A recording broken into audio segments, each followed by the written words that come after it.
मुरादाबाद में दहेज हत्या का सनसनीखेज खुलासा। कब्र से बाहर निकल गई बेटी की लाश, पति और परिवार पर हत्या का भयंकर आरोप। नागफनी थाना क्षेत्र से एक ऐसा मामला सामने आया है जिसने पूरे इलाके को हिलाकर रख दिया है। ठाकुरद्वार की रहने वाली एक युवती जिसकी शादी करीब 4 साल पहले नागफनी थाना क्षेत्र में रहने वाले युवक से हुई थी की मौत अब संदिग्ध परिस्थितियों में सामने आई है। युवती पर लगातार पति द्वारा मारपीट और गाली गलौज का आरोप था। आरोप है कि दहेज में कार न मिलने के कारण उसका जीवन लगातार नरक बन गया था। परिजनों का आरोप है कि उनकी बेटी को जहर देकर उसकी हत्या की गई। घटना की भयावहता का अंदाजा इस बात से लगाया जा सकता है कि जिलाधिकारी अनुज कुमार के आदेश पर प्रशासन ने कब्रिस्तान में गड्ढा खोदकर मृतक युवती का शव बाहर निकलवाया। शव को कब्जे में लेकर पंचनामा भरकर पोस्टमार्टम के लिए भेजा गया। युवती के परिजन कहते हैं कि उनकी बेटी की मौत किसी दुर्घटना या प्राकृतिक कारण से नहीं हुई, बल्कि ये सत्यानाशकारी दहेज हत्या का मामला है। पुलिस ने इस शिकायत पर पति समेत पूरे परिवार के 10 लोगों के खिलाफ नामजद मुकदमा दर्ज कर लिया है। एसपी सिटी कुमार रणविजय सिंह ने बताया कि युवती की मौत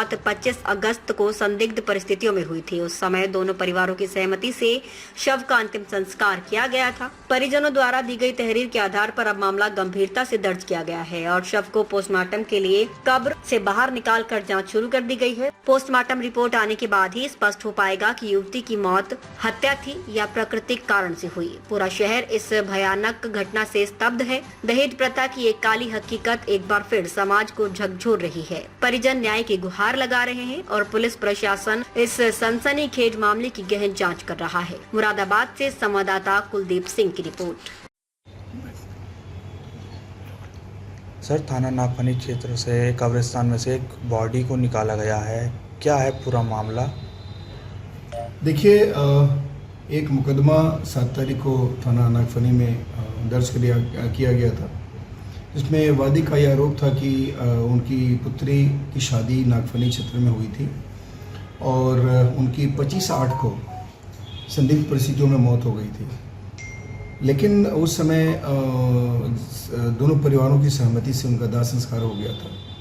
लेकिन उसके बाद जो वादी थे, उस वादी के द्वारा आकर के दोबारा तहरीर दी गई लगभग 10-15 दिनों के बाद। उसमें हम लोगों ने अभियोग पंजीकृत कर लिया, उनके जो भी कंटेंट ऑफ एफआईआर थे।